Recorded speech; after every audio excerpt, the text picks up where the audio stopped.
Hello dear students, नमस्कार। Yaduvanshi study point 2.0 में आपका स्वागत है।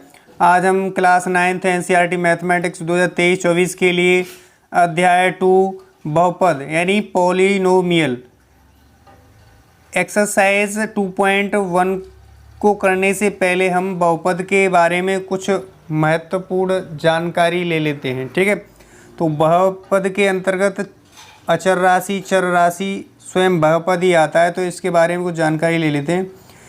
पहले नंबर पे आता है अचर राशि। अचर राशि क्या होती हैं? वे राशियाँ जिनके मान निश्चित हैं, यानी जिनके मान हम निश्चित होते हैं, अचर राशियाँ कहलाती हैं। यानी जितने बार हमारे, जैसे एग्जाम्पल है 1 2 3 4, जितने बार हमारे नंबर यानी संख्या अंक होते हैं वो सब हमारे अचर होते हैं। क्या होते हैं? अचर होते हैं। जैसे मान के चलो, जैसे मान लो 2 है तो 2 हम पिछले क्लास में 2 ही पढ़ते आए हैं, न कि 2 की जगह 3। ये निश्चित है, यानी इसका मान 2 का निश्चित मान है। 2 को 2 ही लिखेंगे, जैसे पिछली क्लासों में भी और अब भी 9th 10th 2 को 2 ही पढ़ते हैं, ना कि 3 पढ़ते हैं। ठीक है, तो ऐसी राशियाँ जो निश्चित होती हैं यानी जिनके मान निश्चित होते हैं वो अचर राशियाँ कहलाती हैं। अब अचर राशि को चर राशि से रिलेट करते हैं। जैसे कि चर राशियाँ ये मान लो, ये जैसे चर राशि है। ठीक है, क्या है हमारी? चर राशि। वे राशियाँ जिनके मान अनिश्चित होते हैं चर राशियाँ कहलाती हैं। एग्जाम्पल ABC XYZ, यानी जितने बार हमारे इंग्लिश अल्फ़ाबेट होते हैं वो सब चर राशियाँ होते हैं। क्या होते हैं? चर राशियाँ। ठीक, तो जैसे हम मान के चलें यहाँ पे, जैसे x का मान किसी क्वेश्चन में 1 भी हो सकता है, 2 भी, 3 भी, 4 भी हो सकता है। ठीक है, इनके मान निश्चित नहीं होते हैं। किसी क्वेश्चन में x बराबर 1 भी आ जाता है, 2 भी आ जाता है, 3 भी आ जाता है, 4 भी आ जाता है। ठीक है, तो इनके मान निश्चित नहीं होते हैं, अनिश्चित होते हैं। ठीक है, तो ये हमारी कैसी राशि होती है? अचर राशि। जितने बार अंग्रेजी अल्फ़ाबेट होते हैं, जैसे ABC, ये भी हमारी क्या है? चर राशियाँ। ठीक है, कैसी राशियाँ? चर। तो जैसे कि मान लो X है, ये चर है।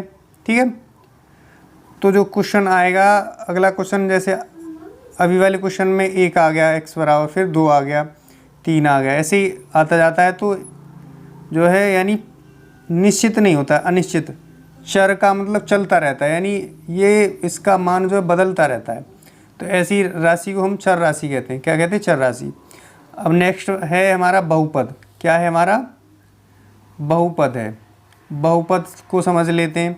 मेन इम्पोर्टेंट तो बहुपद ही है। ठीक है, क्योंकि हमें एक्सरसाइज में दे रखा है कि कौन सा बहुपद है, निम्न में से छांटिए, मतलब कौन सा बहुपद है एक व्यंजक, कौन सा बहुपद नहीं है। ठीक है, तो बहुपद को समझ लेते हैं। एक चर वाले ऐसे व्यंजक जिनके चर की घात धनात्मक और पूर्णांक को बहुपद कहलाता है। क्या कहलाता है? एक बहुपद यानी जो चर है उसकी घात धनात्मक हो और पूर्णांक हो, तो ऐसा बहुपद क्या ऐसी जो होता है व्यंजक, वो बहुपद कहलाता है। ठीक है, जैसे एग्जाम्पल दिया है 3x, 2y² + 6 हो गया, 7x² 5 हो गया। ठीक है, अब अन्य जैसे एग्जाम्पल समझ लेते हैं। जैसे बहुपद यानी 3x है, ठीक है, की पावर 1, जहाँ कुछ पावर नहीं होती है वहाँ पावर होती है हमारी 1 होती है। ओके, क्या होती है? 1। ये वाला पहला एग्जाम्पल है। तो इसकी जो घात है, पूछो कि क्या ये जो है बहुपद है या बहुपद नहीं है? तो ये बहुपद है। क्या है? बहुपद है। क्यों है? क्योंकि इसकी यानी चर की घात, ये क्या है? चर की घात हमारी क्या है? यहाँ पे धनात्मक है और एक क्या है? पूर्णांक भी है। क्या है? पूर्णांक। जैसे कि मान लो कि x की घात 1/2 आ जाए, 1/2, तो क्या ये 1/2 कहेंगे कि ये बहुपद है या नहीं है? क्या कहेंगे कि ये बहुपद है या नहीं है? तो ये नहीं है। क्या नहीं है? बहुपद नहीं है, क्योंकि इस चर की घात जो है धनात्मक तो है लेकिन पूर्णांक नहीं है। क्या है? पूर्णांक। पूर्णांक, पूर्णांक का मतलब पूर्णांक नहीं है। 1/2 आधा है, ठीक है, अंक पूर्ण नहीं है। अंक पूर्ण नहीं है, जैसे 1 है तो ये पूर्णांक है, 1/2 आधा हो गया तो ये पूर्णांक नहीं है, इसलिए ये बहुपद नहीं है। x की पावर 1/2 बहुपद नहीं है ना। बहुपद के लिए हमें क्या क्या होना चाहिए? हमारी सबसे पहले तो चर होना चाहिए, उसमें क्या होना चाहिए? चर होना चाहिए। मान लो एग्जाम्पल हम देखते हैं और अन्य ले लेते हैं, जैसे 2x की पावर 3 + 5 ले लेते हैं। क्या ले लेते हैं? 3 + 5। क्या यह जो है बहुपद है? जी हाँ है। क्यों है? क्योंकि यहाँ जो चर की घात है ये धनात्मक भी है और ये क्या है? ये हमारी पूर्णांक भी है ना, पूर्णांक है, इसीलिए ये बहुपद है।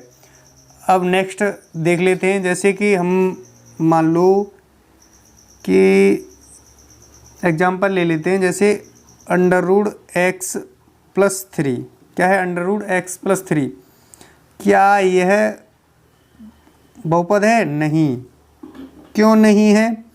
क्योंकि यहाँ जो चर की घात है, चर की घात क्या है? पूर्णांक नहीं है। x के ऊपर करड़ी लगाए तो इसका मतलब x की घात 1/2 है। कितना है? x की घात 1/2 है। तो ये जो है धनात्मक तो है लेकिन ये पूर्णांक नहीं है, इसीलिए ये हमारा ये बहुपद नहीं है। क्या नहीं? बहुपद नहीं है। जैसे कि एक और एग्जांपल देख लेते हैं, जैसे x + √3। क्या यह जो है पूछा जाए कि क्या यह बहुपद है? जी हाँ है। क्यों है? क्योंकि हमें जो है चर से मतलब होता है। क्या होता है? चर से, यानी जो चर होता है उससे मतलब होता है हमें कि चर की घात जो है यहाँ कुछ नहीं होता, वहाँ 1 होती है। यहाँ चर की घात क्या है? धनात्मक भी है और एक पूर्णांक भी है, इसलिए ये बहुपद है। ठीक है, क्या है? ये बहुपद है। ऐसे सवाल जो है आपको एक्सरसाइज 2.1 में देखने को मिलेंगे, छांटने होंगे कि क्या यह बहुपद है या नहीं है। ठीक है, तो एक और एग्जांपल देख लेते हैं, जैसे कि मान लो जैसे x² है प्लस 2√x + 3 है। क्या है? 2√x + 3 है। अब पूछा जाए क्या यह बहुपद है? नहीं है। अब कारण बताओ सर कि क्यों नहीं है ये बहुपद? बहुपद इसलिए यहाँ पे क्या है? यहाँ पे हमारे 2 चर हैं, एक तो चर ये है और एक चर ये है। तो यहाँ पे जो बहुपद देखते हैं उसमें पूरा जो हमारा समीकरण दे रखा हो उसमें पूरा देखते हैं। पहले देखते हैं कितना चर है, तो यहाँ 2 चर है। इस चर की घात धनात्मक भी है और हमारी पूर्णांक भी है, लेकिन इस चर की घात धनात्मक तो है। अभी मैंने समझाया था करड़ी का मतलब होता है x की पावर 1/2। इस चर की घात धनात्मक तो है लेकिन पूर्णांक नहीं है, इसलिए ये हमारा बहुपद नहीं है। ठीक है, क्या है? आप बहुपद को तो जान चुके होंगे, बहुपद क्या होता है। बहुपद में हमें एक चर की आवश्यकता होती है, चर होना चाहिए, चर की घात धनात्मक और पूर्णांक होनी चाहिए, यानी चर की जो घात है हमारी धनात्मक और पूर्णांक होना चाहिए। तो अब पदों के प्रकार देखते हैं। तो सबसे पहले घातों के आधार पर बहुपद, तो घातों के आधार पर बहुपद देखते हैं। जैसे मान लो कि हम जैसे 5x है, तो ये कैसा बहुपद है? यानी घातों के आधार पर ये कैसा बहुपद है? जहाँ कुछ पावर नहीं होती है वहाँ एक घात होती है। तो जब एक घात वाला होगा तो ये कैसा बहुपद होगा? रैखिक बहुपद होगा। कैसा होगा? रैखिक बहुपद होगा। ठीक है, जैसे अब मान लो कि 4x² + 5 है, तो ये कैसा बहुपद है? ये चर पर जो है 2 घात लगी हुई है, इसलिए ये द्विघात बहुपद होगा। कैसा होगा? द्विघात बहुपद। ठीक, द्विघात बहुपद होगा। मान लो एक और एग्जांपल लेते हैं, जैसे कि